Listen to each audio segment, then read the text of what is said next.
Oktooberii 2 baatii 10 2024 jijjiirraa maallaqaa gabaa gurraachaa akkasumas immoo hawaalaa kan jedhamu yookiin immoo black marketii jechuudha.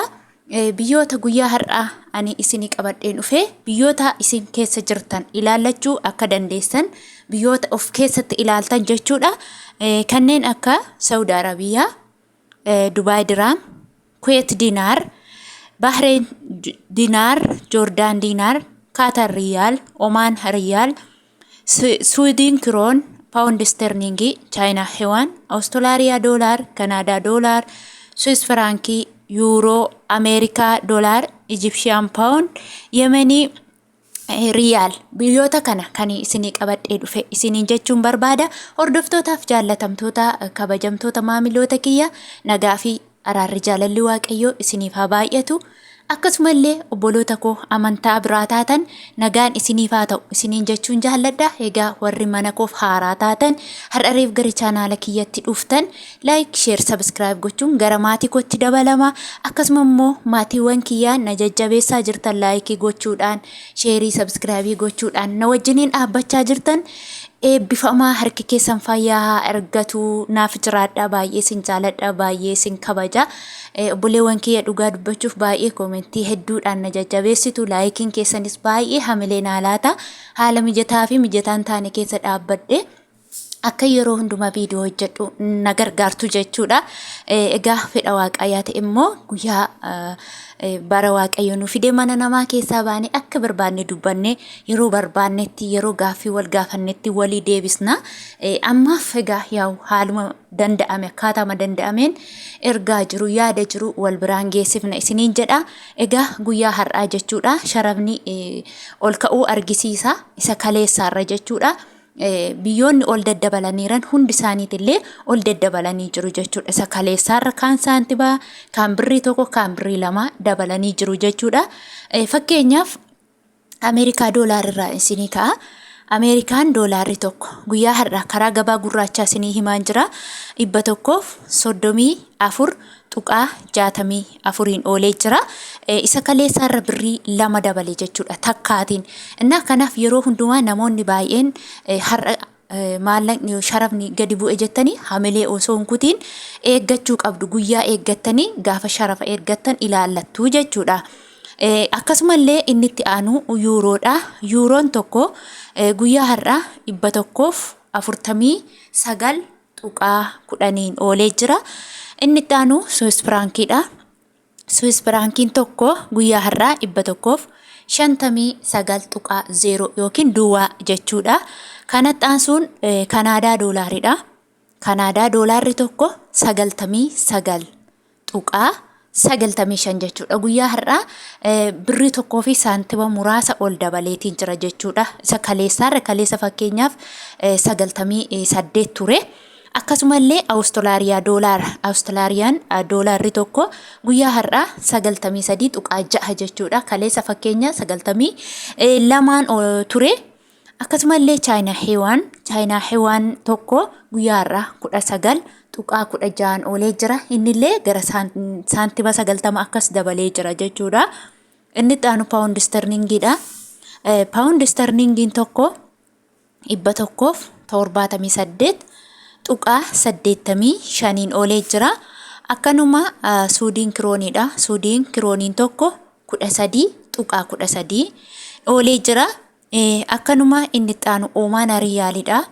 Oman Riyaalli tokko 349.87 oolee jira. Inni itti aanu Qatar Riyaalidha. Qatar Riyaalli tokko guyyaa har'aa 36.4 oolee jira. Inni itti aanu Jordan Dinaridha. Jordan Dinarri tokko 189.77 oolee jira. Akkasumallee Bahrain Dinaridha. Bahrain Dinarri tokko 356.90 oolee jira. Inni itti aanu Kuwait Dinaridha.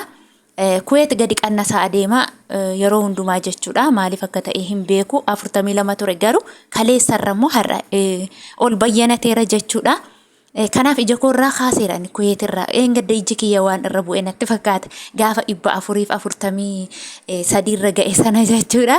Inna kuyeet diinaarri tokko guyyaa har'aa 440 tuqaa 43 oolee jira. Akkasumallee Dubaay diraamidha. Dubaay diraamni tokko guyyaa har'aa 36 tuqaa 64 oolee saantiba dabalee jechuudha. Fakkeenya kaleessa 36 tuqaa 17 ture. Kanaaf saantiba muraasa ol dabalee. Inni itti aanu Saudi Arabiyaa riyaalidha. Saudi Arabiyaa riyaalli tokko akka Itiyoo Black Marketiin jedhutti 35 tuqaa 91 oolee jira. Garuu warri Saudi Arabiyaa jirtan haala maallaqa keessanii yookiin baay'ina birrii keessaniin ergattu waan ta'eef daldalaa yeroo gaafattan 35 tuqaa 91 jedhee isiniif hin ergu. Yeroo hundumaa irra deebi'ee kanaan isinii haasa'u obboleewwan kiyya haaraa uftaniif yeroo hunda chaanaala kiyya daawwattan warri kaan isinii galeera yoo ta'e dhaggeeffadhaatuma bira darbitu jechuudha. Kaan immoo warri isiniin galle immoo 35 jettanii aqxanii daldalaa waliin walitti bu'uu dandeessu. Akkasumas immoo akkaataa anamma hime kanaan herregachuu yoo dandeessan walitti ufuu dhiisuu danda'a. Kanaafuu warri Saudi Arabiyaa abbaa 10 abbaa 5 jedhameetu isinii ergamaa jechuudha. Kanaaf namoonni birriin keessan har'a baay'ee ta'e jechuudha. Fakkeenya hanga 10,000 warri qabdan guyyaa har'aa 30 tuqaa 50 oolee jira. Warri birriin keessan guddaa ta'e jechuudha. Warri immoo birriin keessan xiqqoo ta'e immoo 31 jechuudha. Fakkeenyaaf namoonni 5,000 hanga 10,000 qabdan guyyaa har'aa 30 tuqaa 50 akkamitti baay'ifattu. Fakkeenya 7,000 yoo qabaattan 7,000 baay'isuu 1,000 hiruu 30 tuqaa 50 jettanii argattu. Warri maallaqni keessan immoo 2,000 hanga 500 hanga 3,000 taate immoo jechuudha. 31 yeroo isiniin jedhu fakkeenyaaf 500 yoo qabaattan 500 baay'isuu 1,000 hiruu 31 jettanii kaalkuleetara jala galtanii herregattanii daldalaa gaafachuu ni dandeessu jechuudha. Garuu sharafa jijjiirraa irratti saantiba 10 yookiin saantiba 20 akkasumas immoo haga adii tokkoof jecha maallaqa keessan takkaatiin 7,000 8,000 10,000 daldalaatti laatina. Sababiinsa namni tokko har'a 8,000 9,000 7,000 takkaatii yoo si harkaa fuudhee mee hagam dhugaadha namichi kun hagam seera qabeessadha. Akkasumallee immoo haala kamiin nama kana gaafadhe fuudhuu harkaa danda'a. Akkasumallee immoo darbitanii namni kun maal fakkaata jettuu qabdu jechuudha. Dursatoo maallaqa keessan haga kana ittiin laatiin jechuudha. 500 akkaataa itti fiddan isintu beeka waan ta'eef maallaqa sharafa ol baay'isee widdichee sharafadha jechuurraa isuma qabdan jalaa ergachuu wayya. Isumayyuu yaa Waaqayyo na eegi jechuudha. Maaliif namni hin amanamu jechuudha. Namni amma hin amanamu harkatu harka nyaata jechuudha. Kanaaf jechuu barbaadeeni. Akkasumallee inni itti aanu Turkii riileedha. Turkii riileen tokko 3 tuqaa 93 oolee jira.